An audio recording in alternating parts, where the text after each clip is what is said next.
Hey. Yes, ladies, we are live. Ah, yeah, we are. Look at that. Wow. Yeah.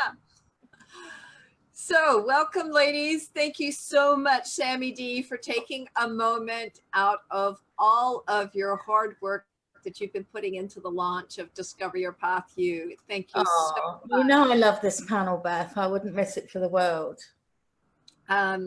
And I know I've been doing a little bit of work over there, but nothing like what Samantha's been putting in over there, making sure that everything is working. I mean, like she's been cooking in a different kitchen this week. And the It's not as much of a train wreck as the other kitchen, I have to say. No, it's a lot tidier and cleaner, I would say. It is. Yeah. Absolutely beautiful site. Absolutely. Yeah. Easy. So thank you so much, Sam. To use. It's so user friendly. I like that. Yeah. So, all right, turning away from Discover Your Path You, which is not actually the topic today, although discovering your path will have something to do with what we're talking today. We're talking about self-compassion and self-love, and more particularly, stopping or avoiding self-punishment, because we beat ourselves up. Yeah. And where does that originate from? Where are we taught to beat ourselves up after, it's really interesting how that kind of starts happening, isn't it? Maybe it's all the external influences that we were talking about last week. Yeah. But somehow, I developed a habit, thankfully not anymore, but for sort of 20 years, the first thing I would think before my head was even off the pillow in the morning was, what did you eat yesterday, fatty? Or something. Honestly, that was the first thing that would pop into my head when I opened my eyes in the morning. And that kind of, yes, absolutely. And that remark was tame. Some mornings I'd open my eyes and say way worse things. And it just kind of sets you up for the day. That's how you are for the day, is, beaten up. So thankfully, through studies in mindfulness and habits and, how our brain works, you learn to, first of all, recognize that you're doing it. Yeah. And then acknowledge that you're doing it, and then eventually replace it with something else. Yeah. So what are you saying these days? Well, thankfully, I wake up and say, God, you're fabulous.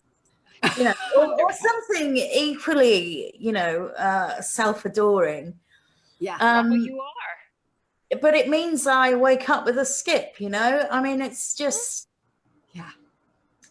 it's definitely what you tell yourself subconsciously has so much to do with how you are on the outside. And, I wish for everyone to, say something nice to themselves when they open their eyes in the morning. Yeah. And to practice it. Absolutely. One of the most amazing lessons for me in life was Louise Hay's mirror work, where she has you working in the mirror and just coming back to learning to love yourself. And I even found EFT tapping to be really, really helpful in letting go of some of that self-punishment. And how difficult is the work, though? If you, the first time I made eye contact with myself in the mirror, no. And I think it was Sharon that said, okay, now you've got to make eye contact with yourself in the mirror and you've got to say, I love you. Couldn't do it. Could not do it that first day. That first day, it was like anywhere other than in looking myself in the eye. And how shocking is that? We're looking at ourselves. Yeah. Nobody else is around. Nobody else can see you doing it. Nobody else is listening. And you're looking in the mirror and you're making eye contact with yourself. And you're saying, I love you. I still struggle with that. Yes. You know, crazy how difficult it is. But that's how strong this inner voice is saying, you know, oh, you shouldn't have eaten that yesterday. What did you eat that for yesterday, fatso? You know, and these, it makes me sound schizophrenic, doesn't it? But, you know, when you just get home, you've had a crap day and you feel like some ice cream, you have some ice cream. And then you beat yourself up over it. See, we're talking about ice cream again. Yeah, that's okay. That's all right. I had ice cream yesterday. I decided, I was like, I was feeling really stressed and I really wanted ice cream. And it was ungodly hot yesterday. I think it was like 37 degrees yesterday. Oh. And the humidity was through the roof. And I'd just gotten home and I was just about to turn on the air conditioner. And all I could think was, I want some ice cream. And I was like, oh, sod it. I'm getting some. Yeah. Because it was Good like, no. And I was like, you know what? I'm not even going to worry about this because I'm going to sweat this stuff off. I have sweat so much today. She's sweating cookie dough. Oh, absolutely. All right. Yeah. But She's a goddess. She can do that. But the thing is that you beat yourself up. And I could have woken up this morning going, oh, you had ice cream yesterday. Yeah. But, you know, like when I look at what I had for lunch today, I only had like 30 minutes to prepare lunch and eat it. And I was like, okay, what have I got that I can prepare and eat in 30 minutes that I'm going to enjoy? A banana. That is, well, almost. I sliced up tomato and cucumber with salt. And then I had some, I had in the fridge already some chicken breasts that I had sauteed a day or two ago, because I always keep it in the fridge ready for those moments where you're in a hurry and you need something to eat quickly. Yeah. And so I literally, that's what I had today. I had tomato, cucumber, and chicken, and that was lunch. Yeah. But it was delicious. My taste buds were very happy. Yeah. It was fresh. It just makes you feel good, doesn't it? If you choose something, even if you've got to, do you know what I'm really into at the moment? And I never, ever thought I'd say this in a million years. It's bloody salsa. Absolutely, yes. Parsley. I am putting salsa on everything at the moment. I love it because it's so good. Oh, and it smells so fresh too. Yeah. I you know, I mean, well, it's better than mayo, isn't it? I mean, one of the things I love doing, I haven't done it recently, but you can get green plantain here and you sort of fry it so it's a little bit cooked, but not totally. And then you smash it. So instead of being a whole plantain, it's now a flat plantain. Okay. And then you fry it again. So it's a bit more cooked, but not totally cooked. Okay. And then on that, I put a basil or a pasta sauce. And then I put on there whatever pizza toppings I want. Wow. And that becomes my mini pizzas. Yeah. Oh, now, it sounds is good. it really healthy? No, because it's got green fried plantain at the bottom. Do I care? No. Not at all. It's gluten-free, which for me, being celiac, is really important. And if I'm not going to get to enjoy and love pizza, I'm going to get the next best thing, which to me is fried green plantain. Yeah. And you're certainly not going to beat yourself up over that because, no. You know, it's nutritious. It's very filling. Yeah. So you're looking after yourself by making a choice. Exactly. And, you know, I mean, it's how we get into this terrible things we tell ourselves. But one of the things that I've learned, and this I have to say thank you to Shirley Billigmeyer and Braining Energetics too. the learning to eat when you're hungry. Yes. And to stop eating when you are no longer hungry. Absolutely. It's that learning to listen to your gut of, you know, if I'm not hungry, and I had the situation yesterday and the day before with everything we've had going on. I had just finished eating and I wanted to eat some more. Yeah. And I was like, I'm full. I'm not hungry. What is this craving? What is this I need to eat some more all about? You just need a hug.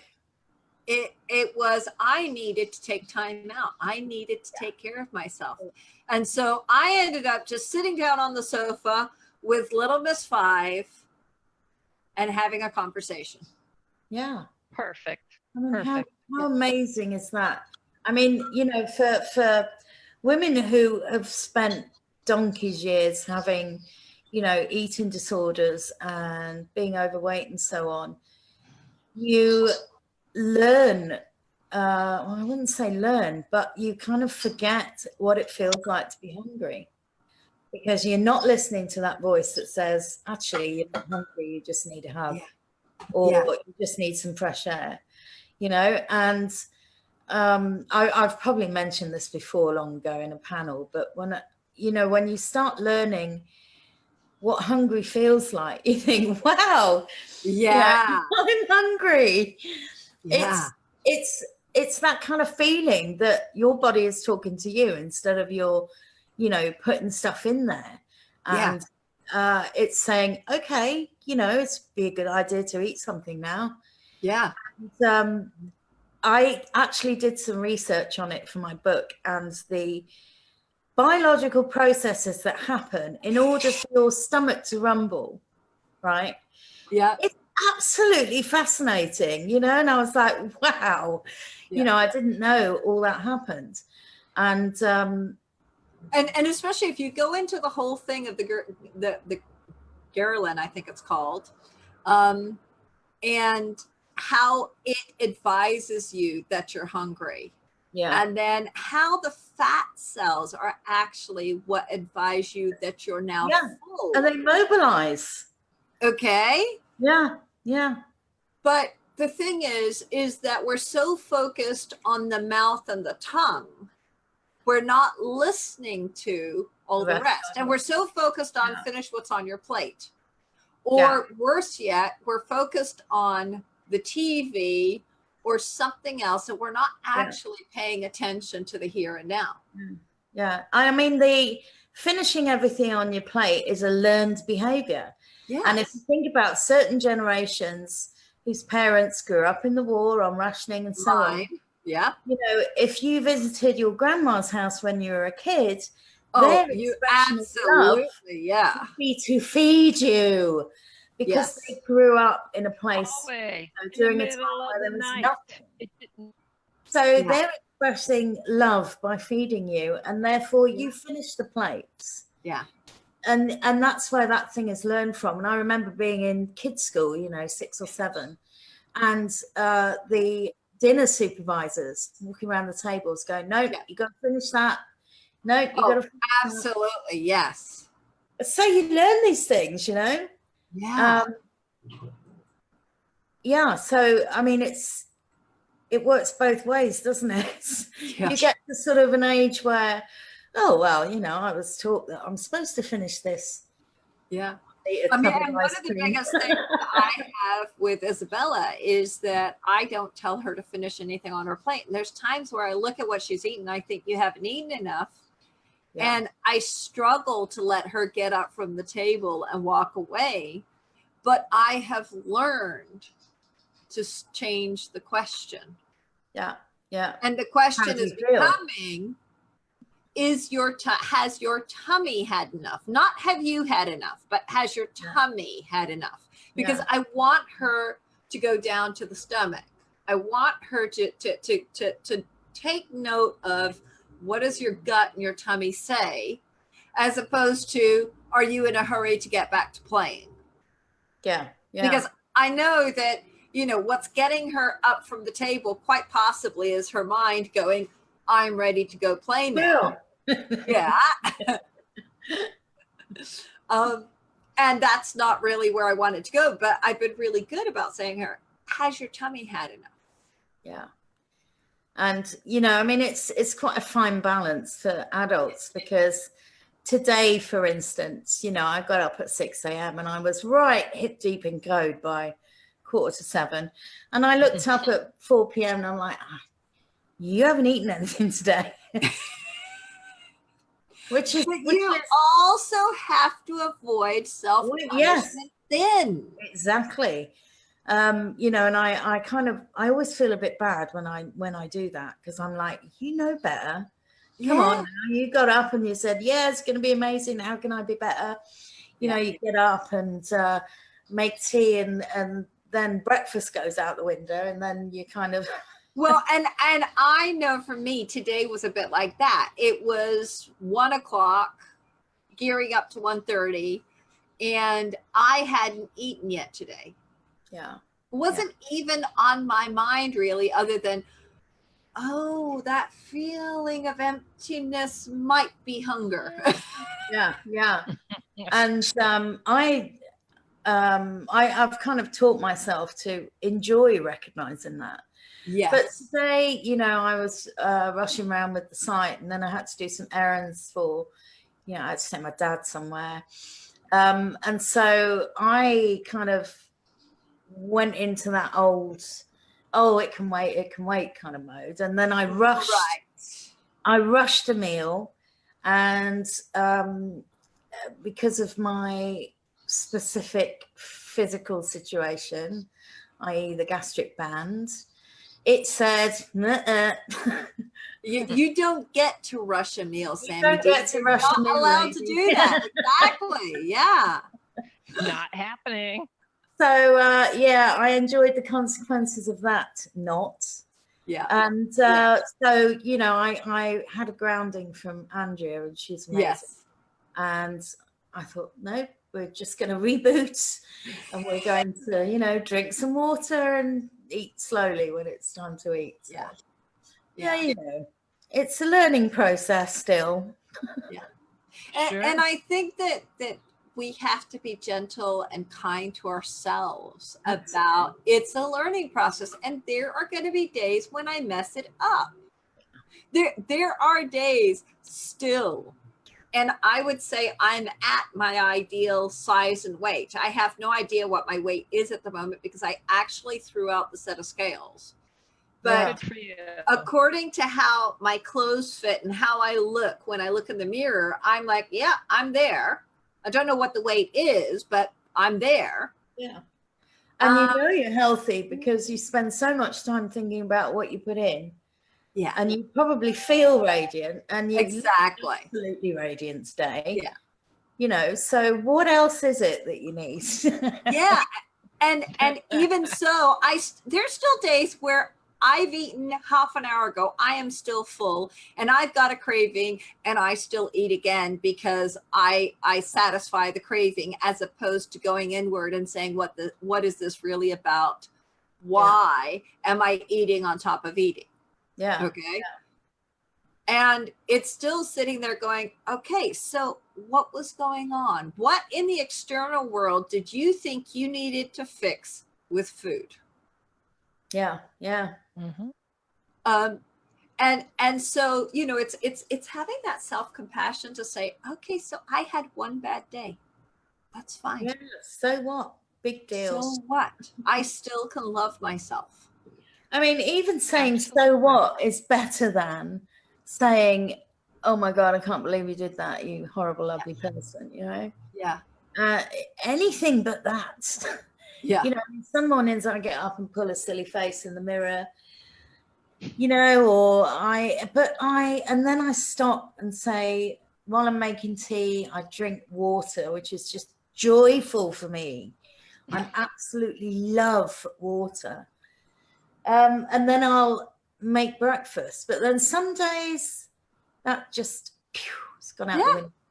Absolutely. It's really important to kind of say, oh, well, reboots. Yeah. And I know for me, this healthy glow is because I went back to something I had been doing and I stopped doing because I was like, oh, I don't need it for my gut health anymore, so I'm going to stop doing it. And then I noticed my skin changed. And I was like, okay, you don't need it for your gut health. But you need it for your overall health. Well, you've always looked beautiful to me, Beth. So it's not absolutely tasty. It goes back in. So I actually add a Diatomaceous Earth and psyllium to my hot chocolate every day. And it's clay basically. It's mud, it's dirt. Yes. Wow. Now obviously you have to get the food grade stuff. You can't just get dirt. Yeah. But the thing is that I really noticed the difference in my digestive system, in the way my body feels. I was starting to get the celiac symptoms back again. Ooh. And I went back to it and they're gone. So I know that there's the whole cleansing that's happening. And it's not a huge amount. It's probably a teaspoon in total a day. Yeah. Really? But it just, it's just what my body needs. And I'm not saying this for anybody else. I'm just saying it works for me. Now, Diatomaceous Earth is an anti-parasitic. Right. Now, I live in Central America, and who knows? I mean, our water here is safe to drink compared to every other country in Latin America. I mean, I will drink tap water here. I still filter it, but I would, if I had to, I'd drink tap water.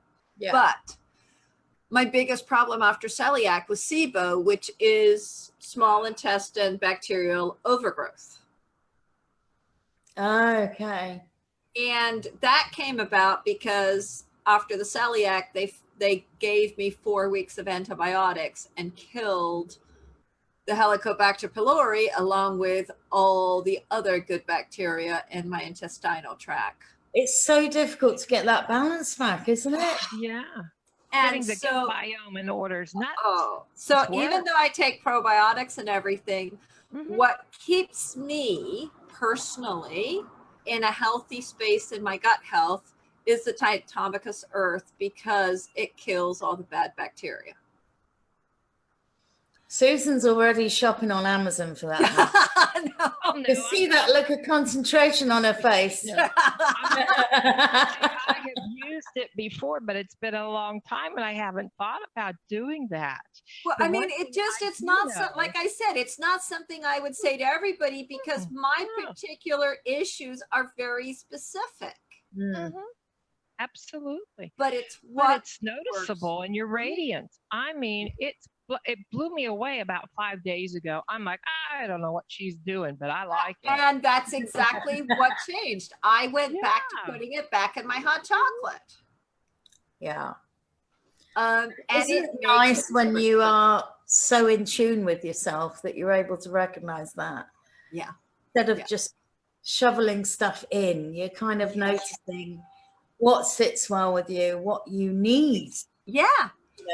And obviously you need bacteria in your gut. You want to have a certain level of it, but you don't want the overgrowth. Yeah.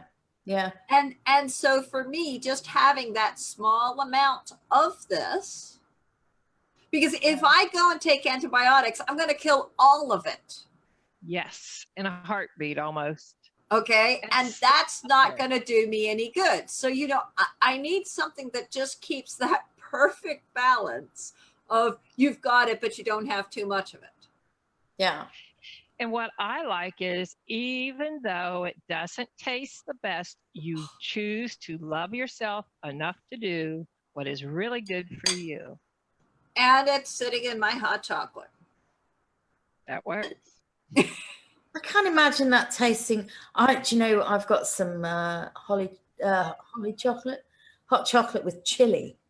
Ooh. And, I mean, I probably have a cup like once every couple of months, but it is really, really nice. And that's got a real sort of earthy taste to it. Oh, and the thing is that what happens for me is that the hot chocolate kind of like hides and masks the earthiness of it. But it's like, hey, it works for me. I take it daily.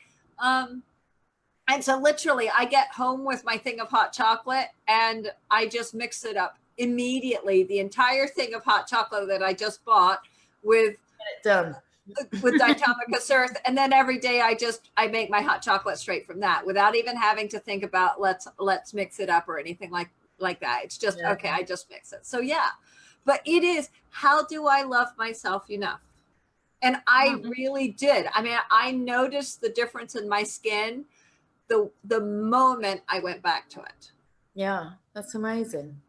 Yeah. So, but you know, it's amazing what a little bit of mindfulness and self-compassion, you know, what a difference it can make to how you feel overall. Yeah, for sure. You know, sometimes if you think about the Good Samaritan story, you know, compassion isn't always an easy thing. Sometimes there is a wound. Sometimes we have to apply something that hurts. So, you know, to choose to take something that doesn't taste so good, but to know, it's like your moringa down there in Panama tastes good from what I hear. What I get here, oh my word, I just make the ugliest face. But do I ever feel the energy like within 15, 20 minutes? I'm like, yes, let's go. Yeah. So my husband will look at me and go, "Oh, you're doing that again." I'm like, "Oh, it only lasts for a minute or two, you know." Exactly. Yeah. They're great. Not sure that's legal, Susan. Oh. Yeah. But you know, it is. It's loving yourself enough to do that. Yeah. You know. You know, I don't beat myself up over. You know, if I have one day that's sort of, you know, complete chaos, but, you know, I don't beat myself up over it. I'm like, okay, you do actually know better, so let's do that today, eh? You know, and that's not an unkind thing to say. It's assertive, and it's saying, you're better than this. You know. And Andrea Hendren's just saying that she can drink Diatomaceous Earth in water. I can't bring myself to doing that. I've tried it. Oh, it just. I am gonna have to try this stuff. It tastes like I'm eating dirt. It does. It does, really. I'm going to try the hot chocolate first again. I used to do it in water, but I drink a lot of hot chocolate, really. Yeah. We're all of buying food grade dirt today, then. And self-love, food grade dirt. Like I said, to me, it's a very specific thing I need because of a specific bodily situation. Absolutely. But it is, for me, that took care of all that lack of balance. And so it was like, yes, if this works for me, then this is what I'm doing. Great. Yeah. You know, and I tried so many things. I've tried the antibiotic route. And the thing with the antibiotic route is it works for a week. Yeah. And then you're back into absolute chaos of having no flora. Yeah. And I take probiotics and I'm gassy and I'm bloated and I can't function. Yeah. And so it was like, how do I find this middle ground where I'm getting enough probiotics, but I'm not killing myself? But then, you know, you're smart enough to recognize that something's not working. And you know yourself well enough to, first of all, not beat yourself up over it. But secondly, you know, do something about it. Absolutely. So, I mean, isn't that a gift to be able to stop and say, okay, this is happening. I'm pretty sure. And it's like, I love myself enough for this. Yeah. Because I will say this for me. When I was not taking the Diatomaceous Earth and psyllium, I could not eat tomatoes. There was so many things I could not eat because I simply could not digest them. Yeah, yeah. My gut flora was so destroyed. I could literally go to the bathroom and see the tomato floating. Sorry, excuse me for being so yeah. It just, I mean, there was it's such a destructive disease though, isn't it? I mean, you've learned so much about it. You now know what it takes to, regulate it, I guess. And it's learning to love yourself enough to find that beautiful balance of, this is where I feel good. Yeah. And like you say, I'm full of energy. And I know when I'm not. Yeah, for sure. And so it's finding that place where, this is where I'm good. Right. And I love how you champion tuning into yourself and listening to yourself, learning yourself. And I'm always going to say to everybody, this is what works for me, but don't just copy it because that's what works for me. You've got to listen to your body, because, I mean, if you just think about where we live, the gut bacteria, just from the vegetables you eat, each one of us is going to have a totally different gut flora. Yeah. It's just, I mean, our diets are different, therefore we're going to have different gut flora. Our environments are different. The music we listen to is different. I don't know if you even saw on my page yesterday that they took cheese. I think it was elemental. Don't tell me they played a tune to a lump of cheese. Honey, you watched it react. Don't tell me that. 24, each thing of cheese had a different music played to it for 24 hours. And then they did a blindfolded tasting of all the different cheeses. So some cheeses got Mozart and classical music, others got heavy metal or funky, I don't know what. And some, of course, just got silence. Who does that job? I want that job. Okay, Sam, here's some cheese. Get your MP3 playlist out. And so literally they went through and they did a tasting according to what cheeses got what music. And it's so interesting that there was different flavors according to what music was played. So just imagine what it's like for our bodies, because knowing that we've got digestive enzymes, we've got bacteria in our intestine, our stomach, that is helping to, digest our food. What music is doing in our digestive process? Who knows? Well, quite. I mean, that's what's silence doing, or lack of silence. It's got to have something to do with vibration, though, really. Yes. I mean, there's not a bunch of flora in your gut saying, "Oh my God, Beth, put some this music is awesome. Come on, please. Put some Jimi Hendrix on. We're sick of this ABBA." But yeah, if it works. Yeah.